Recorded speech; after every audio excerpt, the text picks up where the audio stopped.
할렐루야. 4월 17일 수요예배 묵도로 예배를 시작합니다.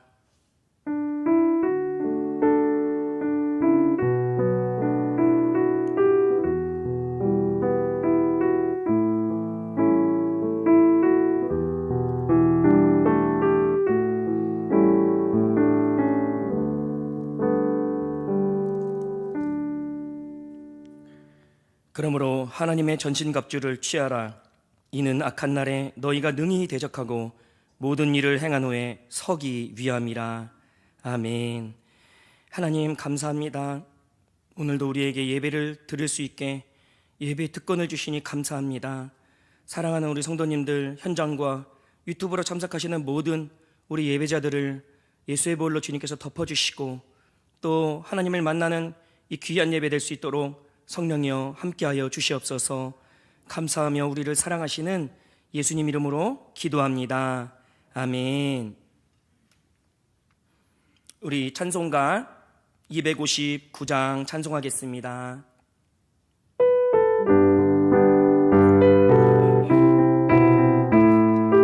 조금만 빨리 합니다. 박수 치면서 합니다.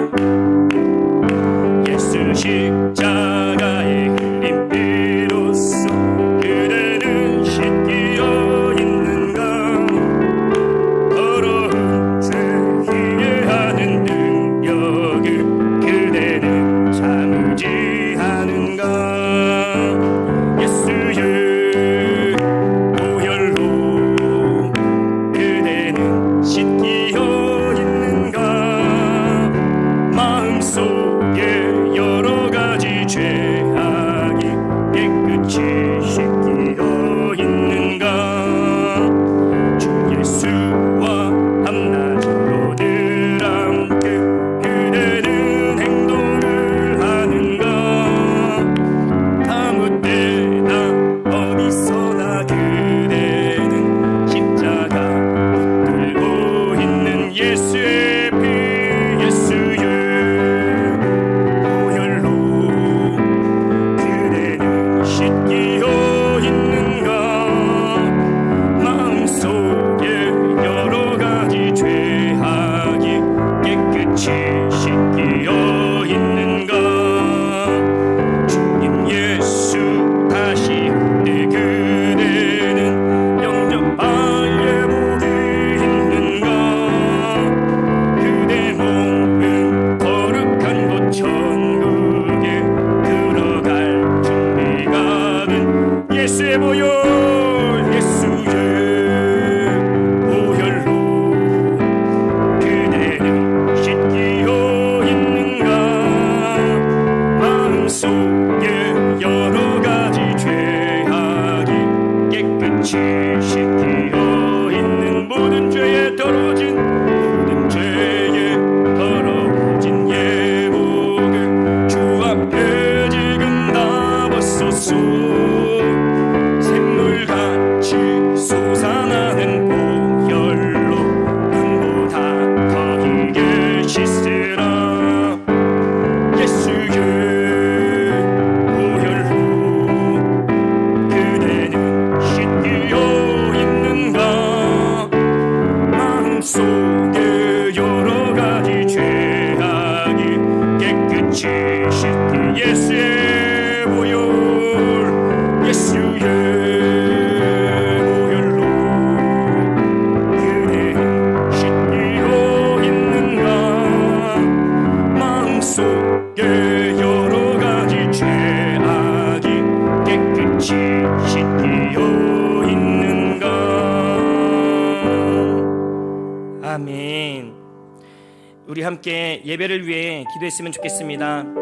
하나님, 이 예배에 하나님이 영광 받아주시는 귀한 복된 예배 되게 하여 주시고 또 강단에서는 이 무익한 종에게 기름 부어 주셔서 하나님의 음성을 우리 성도님에게 인격적으로 전달하는 그런 시간 되게 해주시고 하나님, 우리 성도님들에게 이 말씀을 통하여 하나님의 음성을 분명히 나타내 주시옵소서. 이 예배 영과 진료 드리는 예배 되게 달라고 우리 예배만을 위하여 주여 외쳐 간절히 기도합니다. 주여, 사랑이 많으시고 사랑 그대 주신 하나님 감사합니다. 이 예배 가운데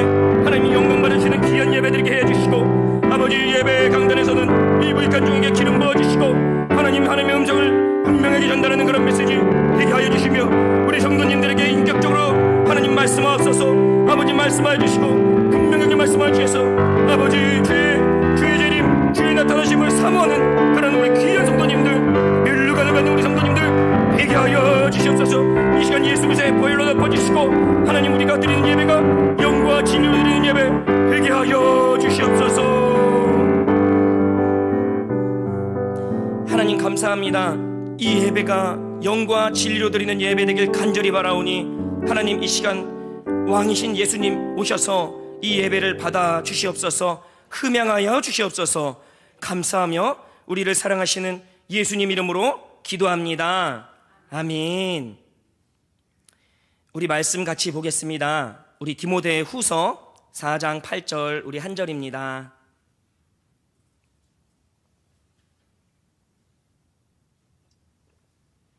디모데 후서 4장 8절 신약성경 346쪽입니다.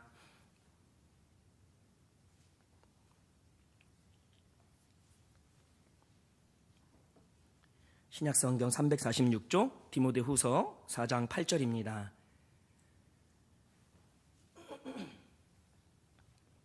우리 같이 읽을까요? 시작. 이제 후로는 나를 위하여 의의 면류관이 예비되었으므로 주 곧 의로우신 재판장이 그날에 내게 주실 것이며 내게만 아니라 주의 나타나심을 사모하는 모든 자에게 도니라. 아멘. 네, 우리 옆에 계신 성도님들께 환영의 메시지 전합니다. 예수님 이름으로 사랑하고 축복하고 환영합니다. 우리 유튜브로 참여하신 우리 권사님들, 장로님들, 안수지사님들, 지사님들 사랑하고 축복합니다. 아멘. 오늘 말씀 제목은 주의 나타나심을 사모하는 자입니다. 주의 나타나심은 두 글자로 말하면 재림입니다. 어쩌면 우리에게 정말 어쩌면 부담스러운 제목일 수도 있고 또 한편으로는 어쩌면 가슴이 두근거리는 기쁜 제목이기도 합니다. 이 말씀을 준비하면서 저는 예수님의 재림, 예수님의 나타나심이 나와 무슨 상관이 있나 그렇게 고민을 좀 해봤어요. 예수님을 말할 때, 예수님이 오셨을 때, 그리고 다시 오실 때 이 두 가지를 분명히 저는 균형 있는 신앙을 갖춰야 되는데 제가 먼저 이렇게 균형 있는 신앙을 갖지 못하면 우리 성도님들에게 제가 말씀을 마음껏 전하지 못하잖아요. 그래서 나의 믿음을 좀 견고하게 또 균형 있게 할 수는 없을까 그렇게 고민하면서 오늘 본문 말씀을 선택하게 되었습니다. 그리고 또 이 예수님에 대한 믿음은 결국 예수님에 대한 사랑이라고 저는 생각합니다. 왜냐면요, 예수님을 믿는다, 그것은 예수님을 믿는데 사랑하지 않는다? 그건 좀 이상해요. 근데 예수님을 사랑하는데 예수님을 믿지 않는다? 그것도 이상합니다. 예수님을 믿음과 예수님을 사랑하면 같이 갑니다. 그러면 제가 오늘 좀 PPT가 많아요. 우리 성도님들 조금 집중하시고 제가 좀 많이 준비해서 빨리 넘길 수도 있는데 좀 바짝 우리 같이 함께 힘을 냈으면 좋겠습니다. 그러면은 우리 프레이즈에 올려주세요. 네, 한번 클릭해 주세요.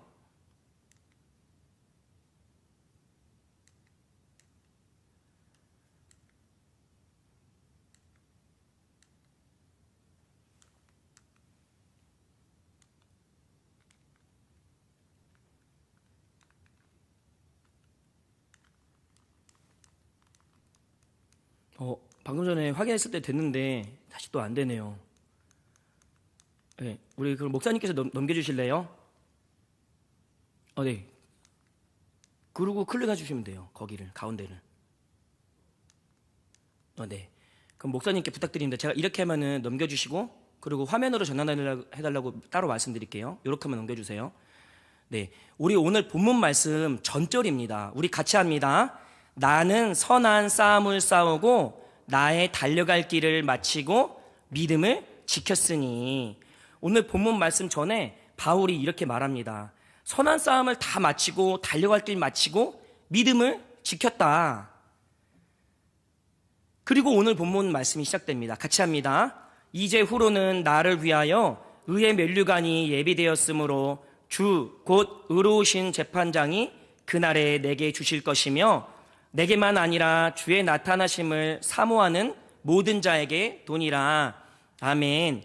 자, 여기 본문에 나옵니다. 한번 눌러주세요. 네. 자, 우리 빨간 줄만 같이 합니다.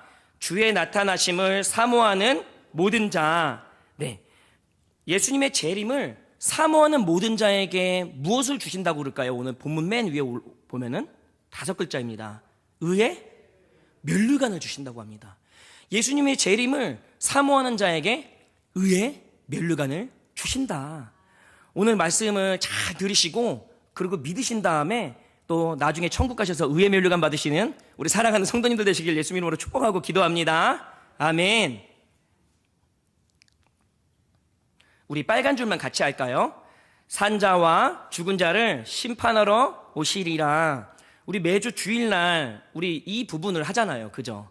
근데 어떻게 보면 우리가 마음 없이 믿음 없이 어쩌면 그냥 입으로만 뱉는 그런 순간일 수도 있어요. 왜? 너무 일상적이고 너무 자주 하니까. 그죠? 근데 저는 이거를 할 때마다 이 빨간 줄에 있는 부분에서는 정말 제가 진짜 마음을 다해 정말 이렇게 신앙 고백을 합니다. 예수님은 반드시 산자와 죽은 자를 심판하러 오실 것입니다. 네, 우리 데살로니가전서 4장 16절인데 우리 같이 할까요? 주께서 호령과 천사장의 소리와 하나님의 나팔로 친히 하늘로 쫓아 강림하시리니 그리스도 안에서 죽은 자들이 먼저 일어나고. 예수님은 이렇게 오십니다. 방금 전에 데살로니가전서 4장 16절에 예수님이 산자와 죽은 자 사이에서 갑자기 오신다는 거예요. 천사장의 나팔 소리와 천사들과 함께. 이 장면은 인터넷에서는 너무 유명한 장면이에요. 그런데 우리가 예수님을 생각할 때 이 장면을 거의 상상하지도 않고 생각하지도 않고 거의 사실 관심도 없는 건 사실이에요. 그러나 예수님 반드시 이 장면으로 오십니다.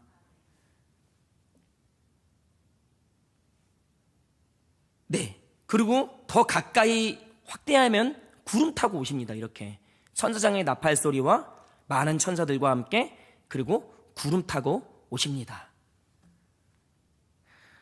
신학적으로 이렇게 말해요. Already but not yet. 한국말로 이미, 예수님이 이미 오셨다. 이미, 그리고 아직. 예수님이 다시 오실 것이다. 아직. 신학적인 용어로 이렇게 말합니다. 이미, 그리고 아직. 자, 제가 우리 유초동부 3년 전에 설교했던 건데 우리 한번 하나씩 한번 껍데기를 벗겨볼까요? 빨간 세모부터 합니다.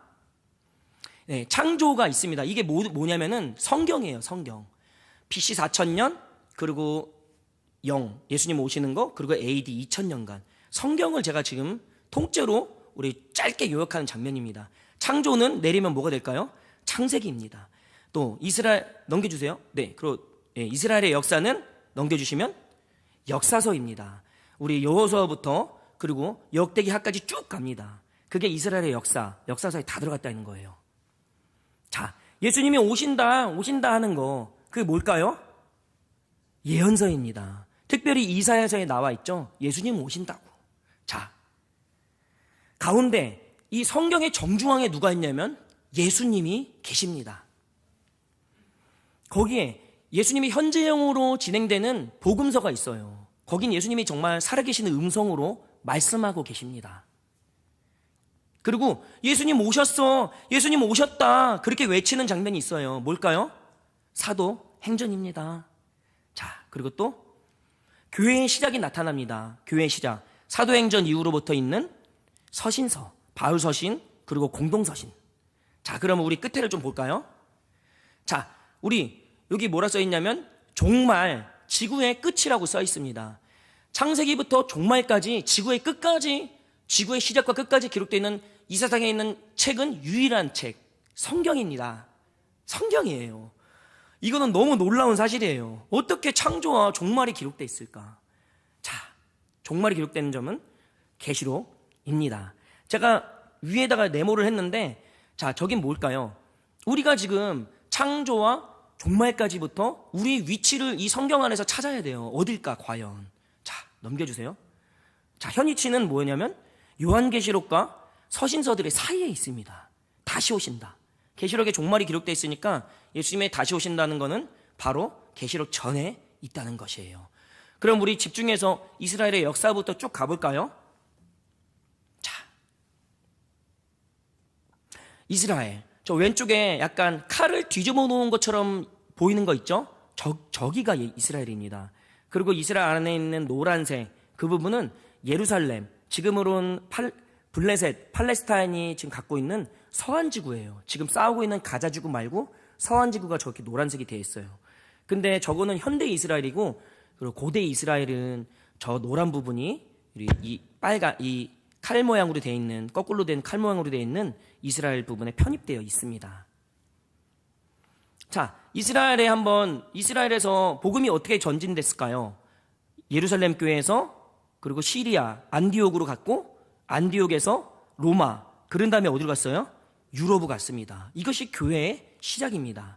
자, 저를 따라했으면 좋겠습니다. 복음의 서진 현상. 복음의 서진 현상. 복음은 동쪽으로 가지 않고 서쪽으로 계속 갔습니다. 한번 쭉 가볼까요? 자, 이렇게 됐다는 것입니다. 자, 저 밑에 아까 보여드린 이스라엘 국기가 있죠. 거기서부터 이 유럽, 이 전체가 지금 유럽이에요. 맨 위는 영국, 저 장화 모양은 이탈리아, 그 밑에는 저 그리스 부분. 자, 그리고 터키, 짤 밑에는 터키 부분이 있습니다. 이 유럽 전체에 바울이, 그리고 또 동료들이, 디아스포라 성도들이 복음을 전했다는 거예요. 자, 보시면은 유럽에 복음이 갔는데 종교개혁이 있었어요. 종교개혁이 있기 전까지 카톨릭이 복음을 못 전하게 했어요. 사실은 성경을 못 읽게 했습니다. 1000년 동안 자기네들만 성경을 읽었어요.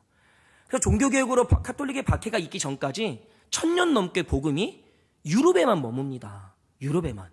이게 좀 아주 이상한 거예요. 세계 지도가 아주 크고 세계는 아주 넓은데 유럽에만 1000년 넘게 복음이 머물러 있다? 정말 이상한 역사적인 현상인 것입니다. 그리고 또 복음이 또 어디로 갔을까요? 유럽 교회에서 미국 교회로 갔습니다. 한 번 더 복음의 서진 현상이 일어났다는 거예요. 1620년 영국의 청교도들이 박해를 피해서 미국으로 도착했습니다. 그리고 미국이 건국됐어요. 그런 다음에 미국에서 또 복음이 어떻게 갔을까요? 자, 물론 중국에도 갔고 물론 일본에도 갔습니다. 그러나 꽃피지 못했어요. 열매 맺지 못했어요. 우리 대한민국에만 정말 이렇게 많은 선교사님들이 나왔고, 그리고 교회들이 많이 있습니다. 자, 한번 잘 볼까요?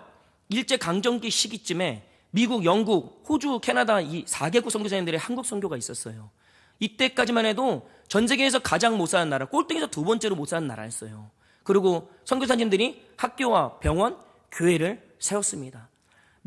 방금 미국에서 왔기 때문에 미국만 따로 말씀드리면 아펜젤로 선교사님과 언더우드 선교사님, 스크랜턴 선교사님이 우리나라에 지대한 영향을 미쳤습니다. 자, 지금 갓쓰고 지금 저게 지게 메고 있는 사진이 몇 년도 사진이실 것 같아요? 1900? 1800? 응? 자, 조그맣게 보면은 1954년입니다. 어떠세요? 갓쓰고 지게 매는 장면이 1954년도에도 있었다는 거예요. 정말 가난한 나라였습니다. 원조 받던 나라가 원조를 주는 거는 세계 유일의 우리 대한민국밖에 없습니다. 얼마나 놀라운 사건입니까? 우리 선교사님들이 피를 뿌려서 생명을 다해서 우리 대한민국에 복음의 씨앗을 뿌렸기 때문입니다. 이렇게 대한민국에서 열방으로 복음을 전달하게 됐어요. 자, 우리 대한민국만 복음을 전했을까요? 선교사 파송 순위입니다. 2013년, 거의 10년 전 거예요. 근데 한국은 빨간색으로 돼 있죠. 정말 아주 많습니다. 우리 어떻게 좀 보면 우리가 미국 다음으로 우리가 세계에서 선교 파송 2위다라고 말하는데 10년 전만 해도 2위는 아니고 4위, 6위 이렇게 밀려 있습니다. 중국의 선교사님들도 엄청나게 많아요. 자, 이것은 아주 시사하는 바가 큽니다. 우리나라뿐만 아니라 전 세계에 계신 선교사님들이 복음을 전 세계에 뿌렸다는 거예요. 우리나라만 해도 남극 기지나 아마존까지 선교사님들이 다 들어가 있어요. 전 세계 곳곳에 우리나라 선교사님 들어가 있습니다. 그러나 다른 나라에서도 우리나라 못지않게 우리나라보다 더 많게 선교사님들이 전 세계에 복음을 뿌렸다는 거예요. 자, 넘겨주세요. 자, 우리 말씀 같이 합니다. 이 천국 복음이 모든 민족에게 증언되기 위하여 온 세상에 전파되리니 그제야 끝이 오리라. 아멘. 자, 성경에 예수님이 다시 온다는 거는 아주 많이 등장해요. 징조가 있습니다. 해달별의 징조도 있고, 그리고 요한계시록 보면 어떤 백마탄자, 검은 말탄자, 말탄자들이 나오고 그런 징조들이 많아요. 근데 예수님이 말씀하신 것들 중에 정말 두 가지 큰 표징이 있어요. 복음과 연결되어 있는 거. 그 중에 하나가 지금 모든 민족에게 복음이 전파될 때 그제야 뭐가 온다고요? 뭐가 온다고요? 세상의 끝이 온다고 합니다.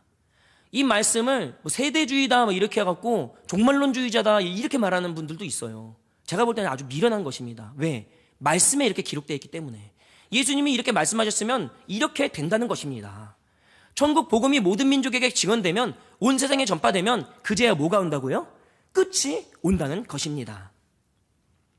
자, KWMA 이런 우리 모든 교단, 합동뿐만 아니라 통합, 순복음, 모든 교단이 다 모여있는 세계 선교 협의회가 있어요. 한국 세계 선교 협의회, KWMA라는 데가 있는데, 이런 데서 선교를 연구할 때 미전도 종족이다 그래서 10, 40 창을 두고 저렇게 찐보라색으로 되어 있는 부분 있죠. 저런 중동 부분, 그런 부분들을 미전도 종족이 아주 몰려있는 곳이다 하고 집중적으로 선교를 하고 있습니다. 나머지 부분들, 저렇게 노란색으로 되어 있는 부분들은 이미 복음이 많이 들어가 있고, 그리고 보라색 부분은 아주 적다. 극단적으로 적다. 그래서 미전도 종족을 선교해야 된다. 방금 전에 말했던 마태복음 24장 말씀을 붙들고, 그리고 이렇게 선교를 하시는 선교 단체들이 아주 많아요. 전 세계는. 우리나라도 많고요. 자, 미전도 종족이 1989년도에는 11,000명이 있었어요. 그리고 점점 시간이 가서 2010년도에는 몇 명이 있었어요? 1,500명밖에 안 남았다는, 1,500 종족밖에 안 남았다는 거예요. 30년 전에는 11,000. 그러나 10년 전에는 불과 1,500 종족밖에 안 남았다. 그런다는 것입니다. 자, 여기 뉴스에서 제가 발췌했어요. 미전도 종족 선교 현황. 자, 10년 전, 이게 2020년도 기사입니다. 자, 보시면 현재 220에서 230여 개의 종족이 남아있다고 밝혔다.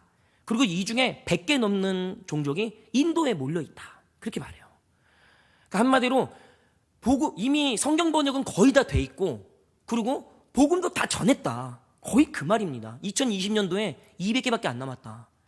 그래서 사실은 모든 민족에게 복음이 전파된 게 먼 나라, 10년 후, 20년 후, 30년 후, 100년 후의 모습이 아니라는 거예요. 말씀에 의하면. 세계 선교 현황에 의하면. 얼마 안 남았다는 것입니다. 자, 그리고 모든 민족뿐만 아니라 또 이 나라, 아까 말씀드렸던 복음의 시작이었던 이스라엘에 대해서도 또 성경에 예수님의 재림에 대해서 연관되어 있는 그런 말씀이 있어요. 자, 한번 가까이 가볼까요? 자, 우리 말씀 같이 있습니다. 형제들아, 너희가 스스로 지혜 있다 하면서 이 신비를 너희가 모르기를 내가 원하지 아니하노니, 이 신비는 이방인의 충만한 수가 들어오기까지 이스라엘의 덜어는 우둔하게 된 것이라. 아멘. 자, 신비가 있대요. 근데 바울이 그래요. 신비를 모르기를 원하지 아니한다. 돌려 말하면 이 신비를 알았으면 좋겠다. 그렇게 말해요. 이 로마서 11장 25절에.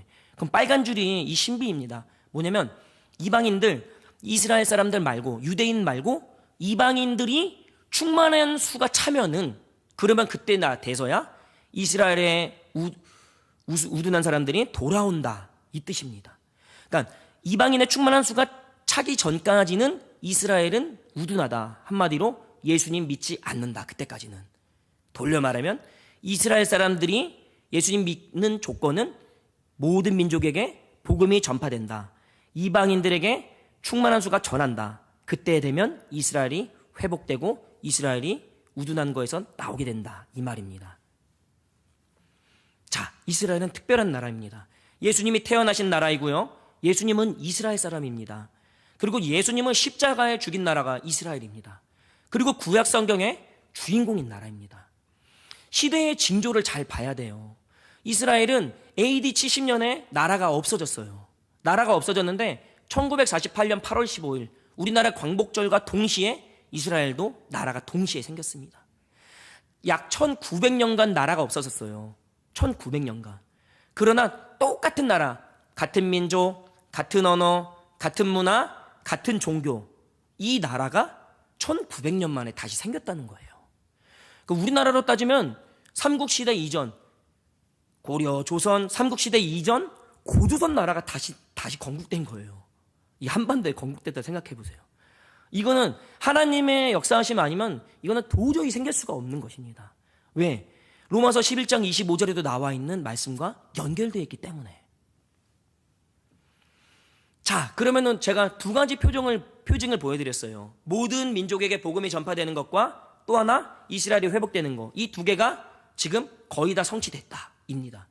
이스라엘에서 복음 전하는 우리 선교사님들 말씀 들어보면 10년 전만 해도 길거리에서 복음 전하면 박해가 있었고 교회를 핍박했고 교회에다가 폭발물을 전했고 그래서 터뜨렸고 그런 말들이 나왔는데 지금은 길거리에서도 복음을 전합니다. 이스라엘에서.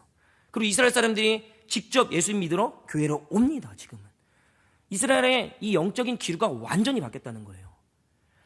그러면은 모든 민족의 복음이 전했고 그리고 이스라엘도 회복됐고 이 두 가지 상황에서 전 세계의 교회는 어떻게 됐을까?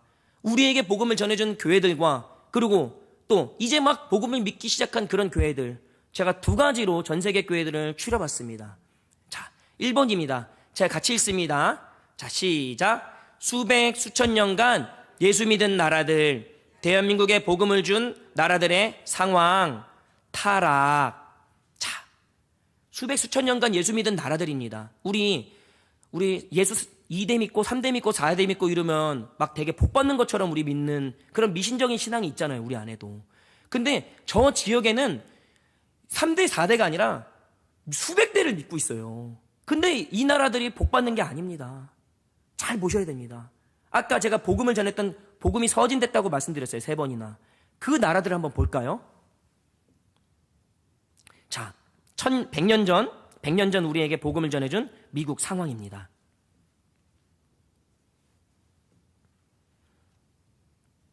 멕시코에서 이렇게 코카인, 헤로인 같은 것들이 마약이 들어가요. 근데 멕시코의 그 코카인, 헤로인, 우리가 알기로는 코카인, 헤로인이 제일 센 마약이잖아요.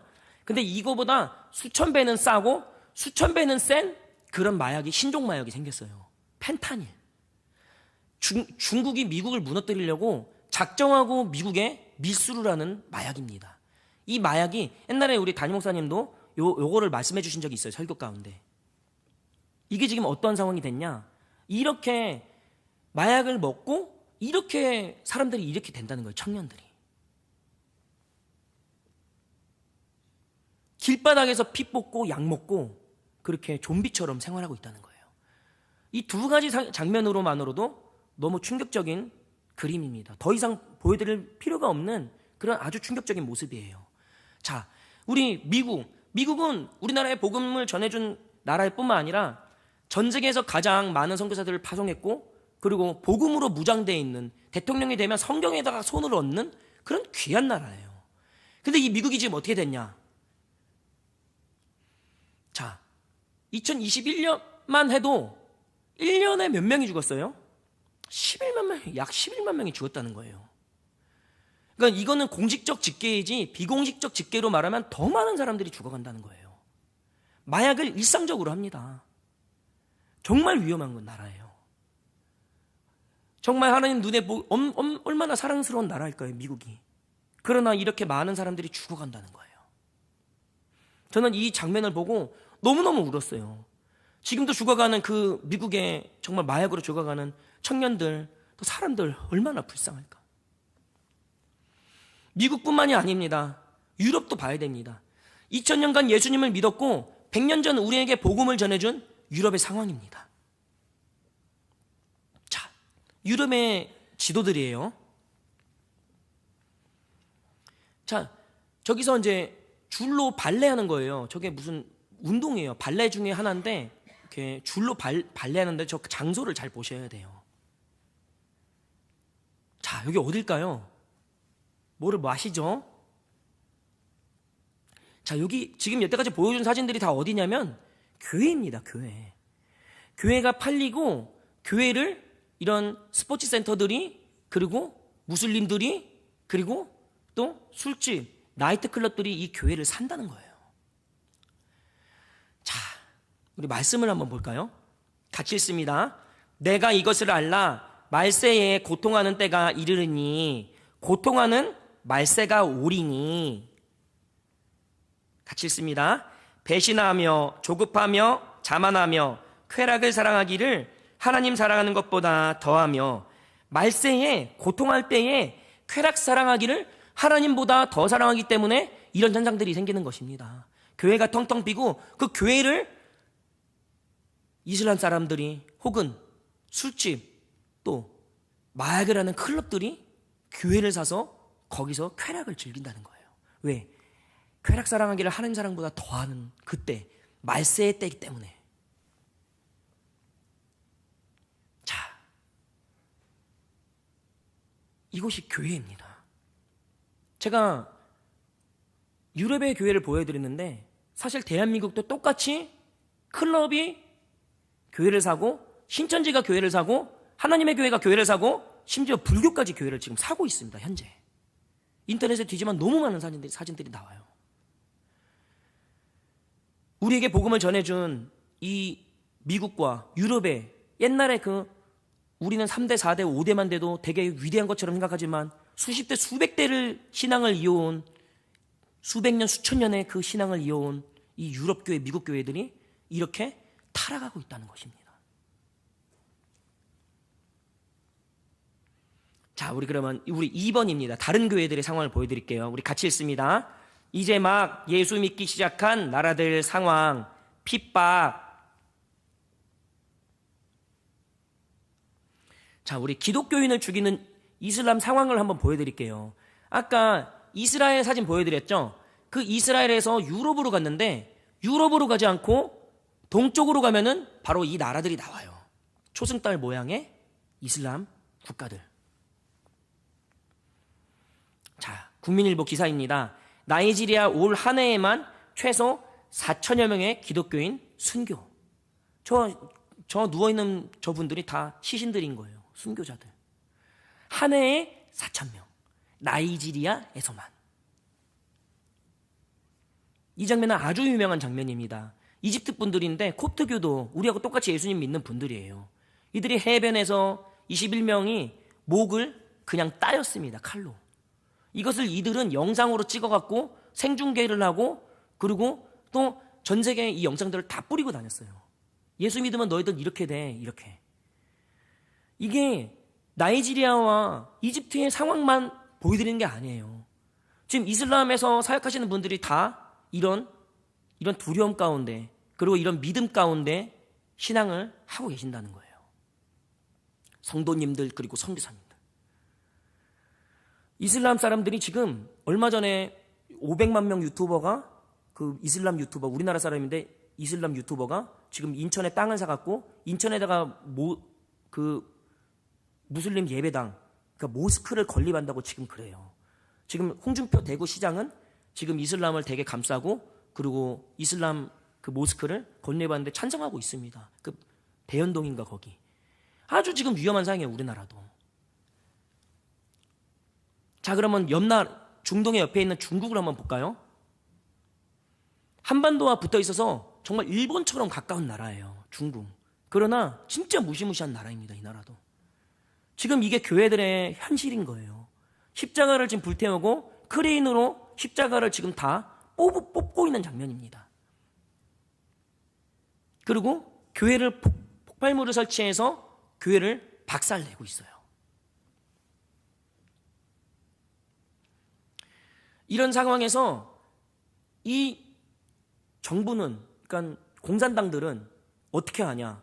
시진핑 주석의 얼굴을 초상화를 붙이지 않고, 그리고 성경에서 찬송가들은 예수님 찬송하는 거 다 빼버리고, 성경에서 예수님 구원자라 말하는 거 다 빼버리고, 그런 식으로 변개한, 그런 변질되게 만든 그런 신앙만 삼자교회로, 지상교회로 인정을 해줘요.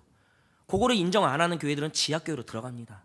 근데 지하교회에서도 이 중국 정부는 지금 길거리에서 진짜 리어카에서 음식 하나 사 먹을 때도 바코드로 찍고 카드로 결제해요. 현금을 다 없애고 있습니다, 중국은. 근데 지하교회에서 현금이 안 돌아간다는 거예요, 현금이. 왜? 다 이렇게 현금을 없애버리고 있으니까. 그래서 중국 선교사님들이 코로나 때 중국에서 뭐 5천 명이 나왔대요, 우리나라에. 다시 나왔다면 철수했다는 겁니다.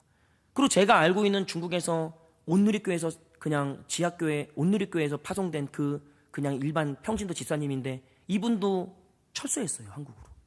지금 중국의 상황이 이런 아주 무지막지한 상황입니다. 우리가 볼 땐 중국은 그냥 중국이지라고가 아니에요. 이 기독교를 엄청나게 박해하고 있는 무시무시한 나라입니다.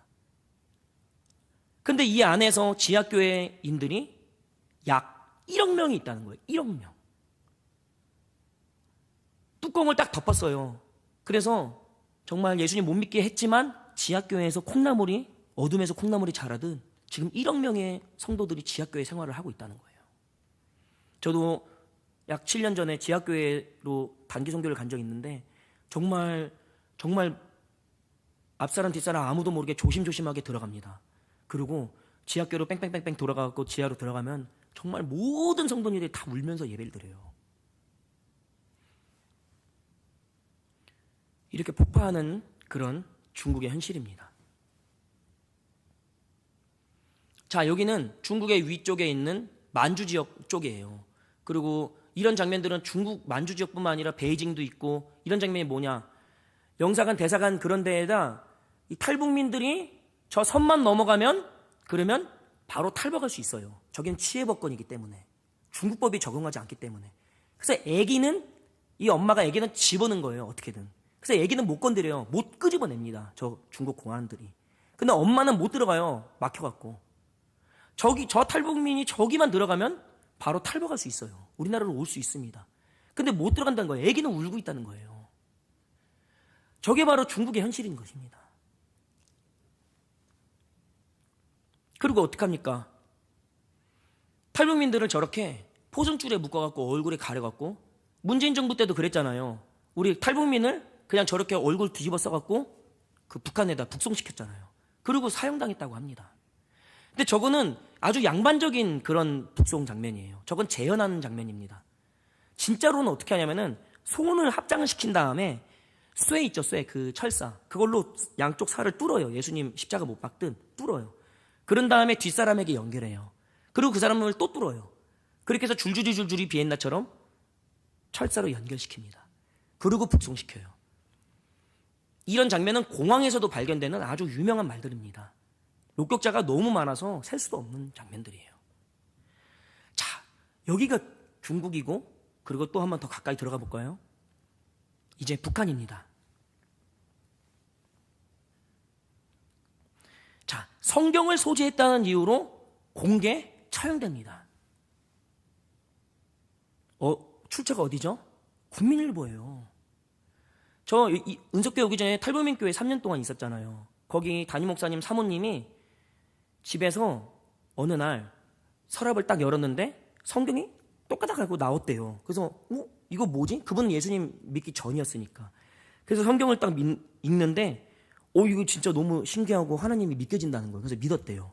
그리고 엄마한테 갔대요. 엄마, 왜 이런 책이 있었어? 그러니까 어머니께서 그랬냐? 너가 나를 신고할까 봐 너에게 말을 못했어. 그래서 그 집에서 예수님 믿는 사람이 나왔어요. 그 사모님. 근데 이 정도로 가족들에게, 딸에게도 복음을 전하지 못하는 나라가 북한입니다. 성경을 소지했다는 이유로 총살령 당하는 나라. 자, 이런 처형 장소들이 공식적으로 이렇게 신빙성 있는 위성 좌표를 찍힌 자리만 저렇게 수백 건들의 이런 장소들이, 처형 장소들이 있다는 거예요. 자, 이것뿐만이 아니에요. 기독교인들이, 자, 우리 빨간 줄만 같이 읽을까요? 기독교인들 생체 실험 대상. 자, 예수님 믿는 사람들을 북한에서 어떻게 하냐면 생체 실험 대상으로 쓰고 있어요. 저 밑에 줄친데 보면은 살인가스와 탄저균 성능 강화 시험 위에 이용됐다. 자, 빨간 줄 제가 읽어드리겠습니다. 생체 실험의 실험 대상은 주로 정치범 소형소의 정치범들과 누구들이요? 기독교인들. 출처? MBC. 그러니까 예수님 믿는 사람들은 생체 실험의 대상이 되는 나라가 북한이라는 거예요.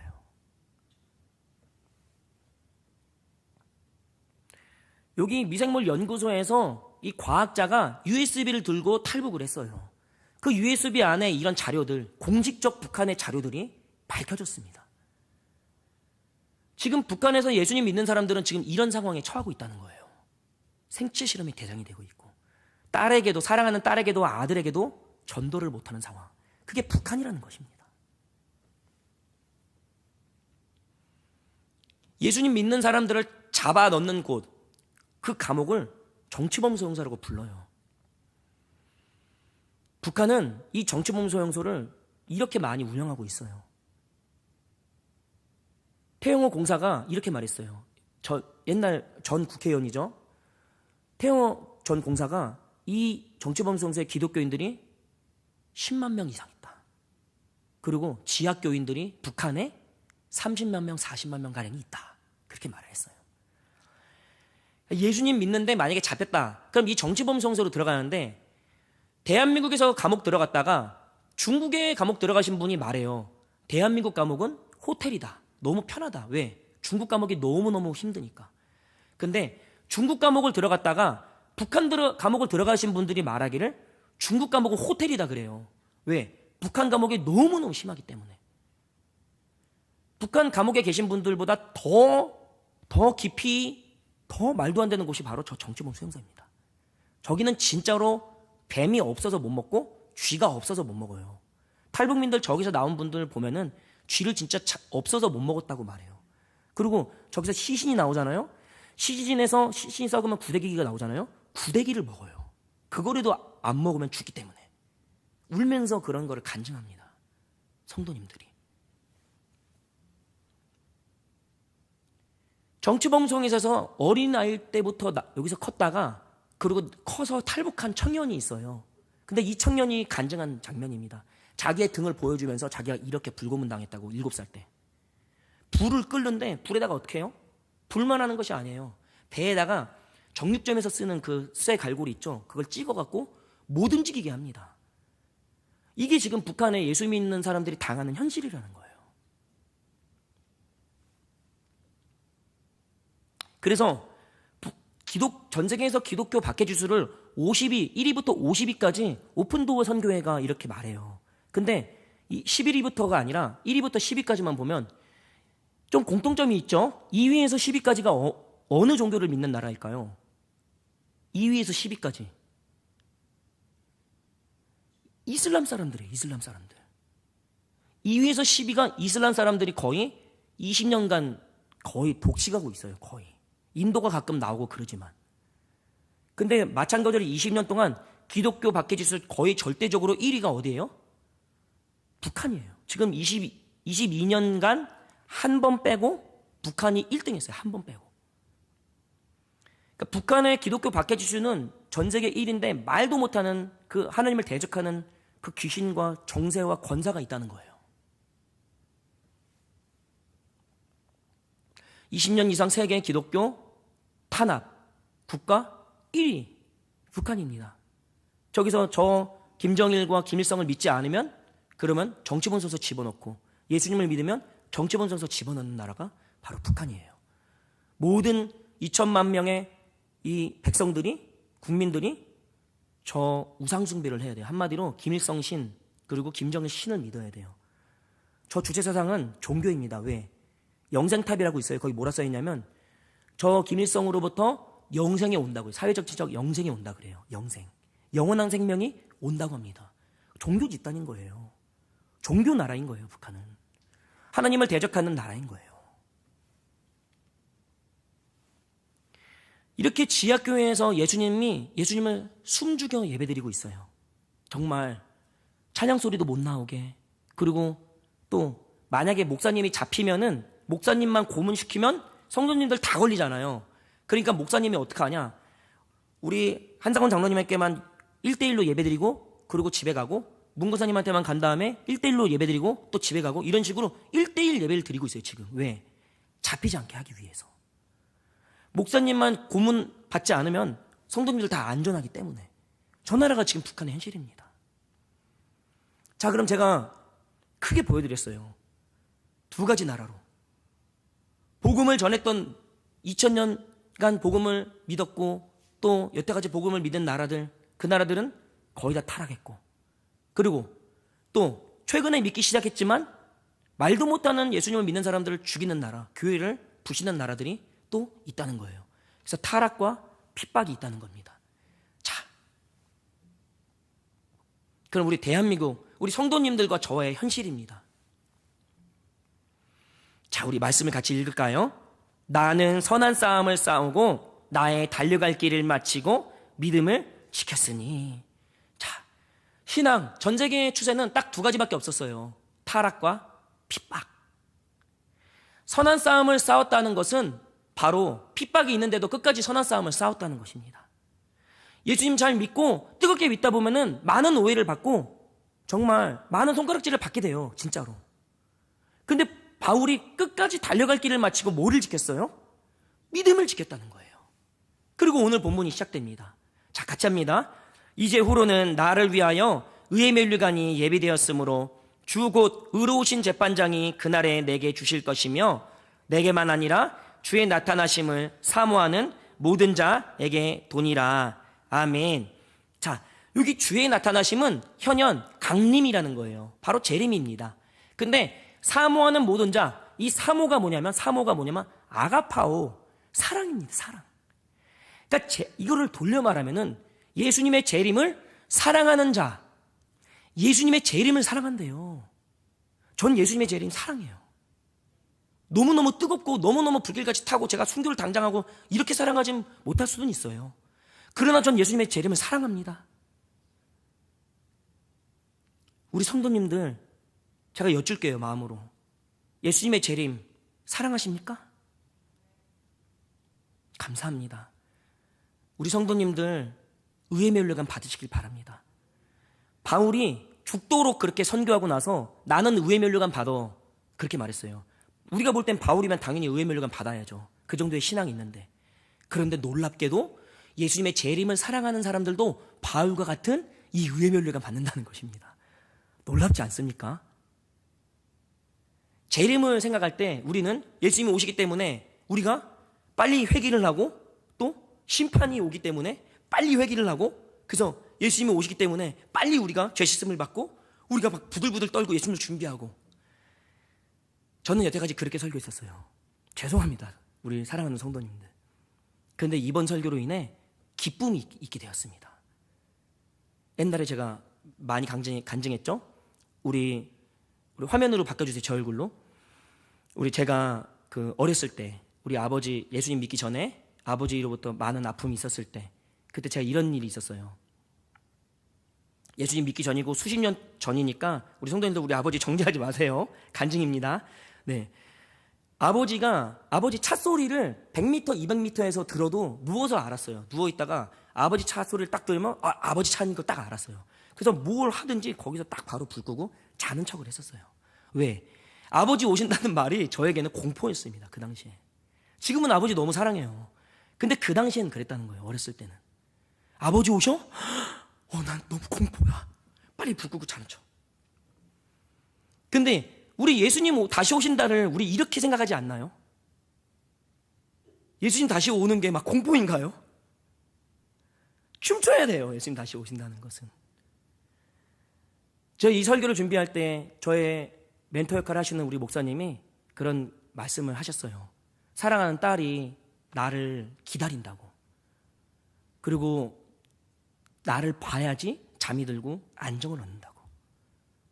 그것이 바로 예수님을 기다리는 우리 성도님들의 신앙이 되어야 될 것입니다. 저를 비롯하여.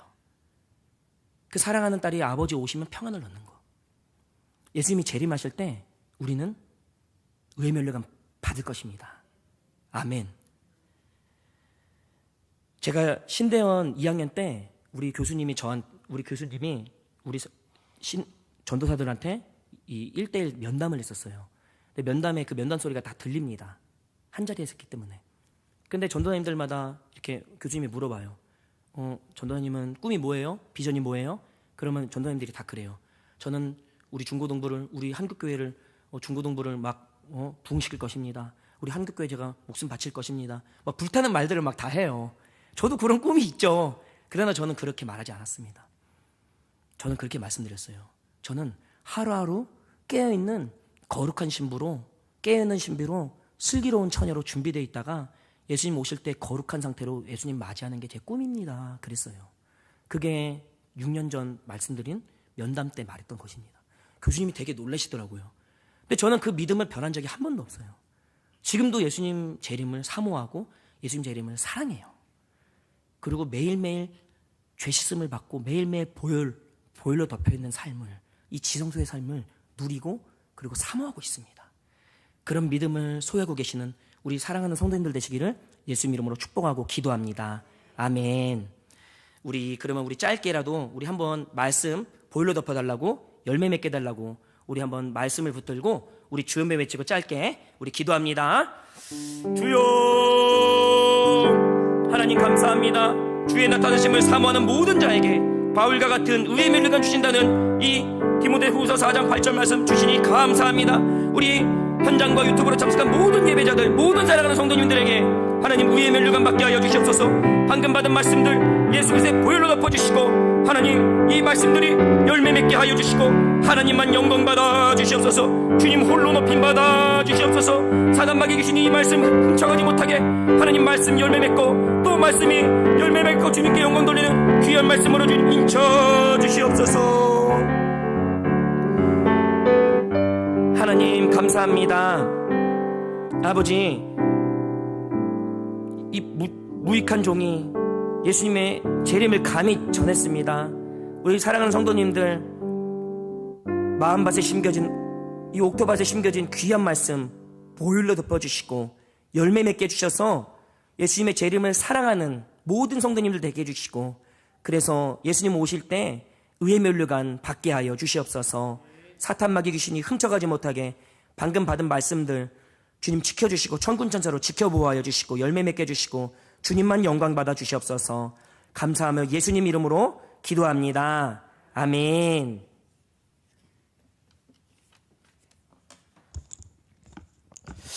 할렐루야.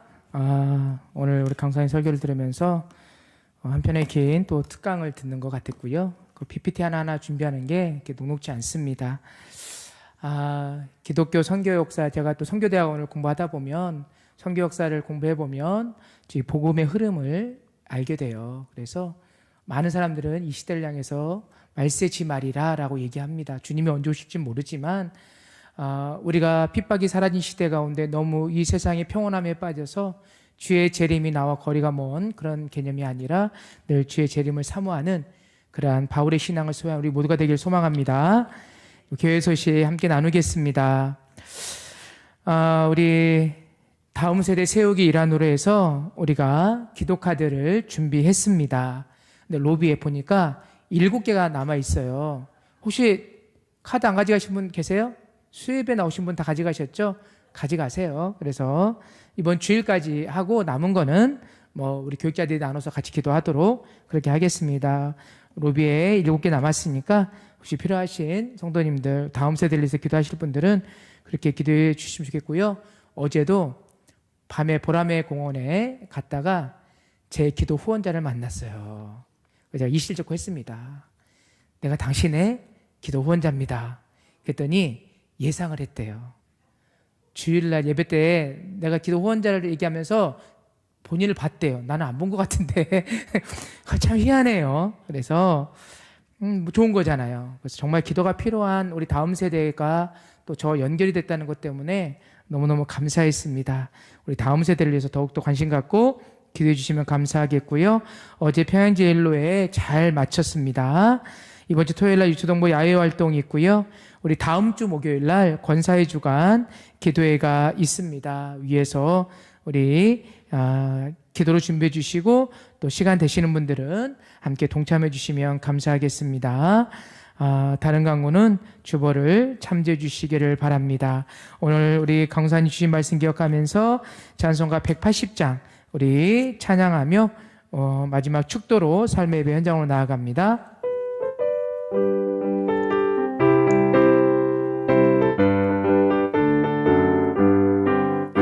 하나님의 나팔 소리 전지 진동할 때에 예수 영광 중에 그 박수치며 찬양합니다. 전사들을 세계 만국 모든 곳에 보내어 구원받은 성도들을 모으리. 나팔 불 때 나의 이름, 나팔 불 때 나의 이름, 나팔 불 때 나의 이름, 부를 때에 잔치 참여하겠네. 무덤 속에 잠자던 자 그때 다시 일어나 영화로운 부활 승리 얻으리. 주가 택한 모든 성도 구름 타고 올라가 공중에서 주의 얼굴 배우리. 나팔 불 때 나의 이름, 나팔 불 때 나의 이름, 나팔 불 때 나의 이름, 부를 때에 잔치 참여하겠네. 주님 다시 오실 날을 우리 알 수 없으니 항상 기도하고 깨어 있어서 기쁨으로 보좌 앞에 우리 나가서도 그때까지 참고 기다리겠네. 나팔 불 때 나의 이름, 나팔 불 때 나의 이름, 나팔 불 때 나의 이름, 부를 때에 잔치 참여하겠네. 이제는 장차 재림주로 이 땅에 다시 오실 우리 구주 예수 그리스도의 크신 은혜와 독생성자 예수 그리스도의 십자가에 못 박기까지 우리를 사랑하시고 구원하시며 다시 오실 주님을 소망하는 믿음 안에서 이 땅을 변화시키기를 소망하는 하나님 아버지의 놀라우신 사랑하심과 우리 안에 내주하셔서 우리와 날마다 동행하시고 우리에게 산 소망을 부어주시는 성령 하나님의 위로 교통 충만하심이 오늘 말씀을 기억하며 사도 바울이 그의 삶의 여정 가운데 주의 나타나심, 재림을 사모하는 신앙으로 마치 오늘을 마지막 날처럼 믿음의 선한 싸움과 달려갈 길, 그리고 믿음을 지키는 순결한 신앙으로 승리했던 것을 기억하며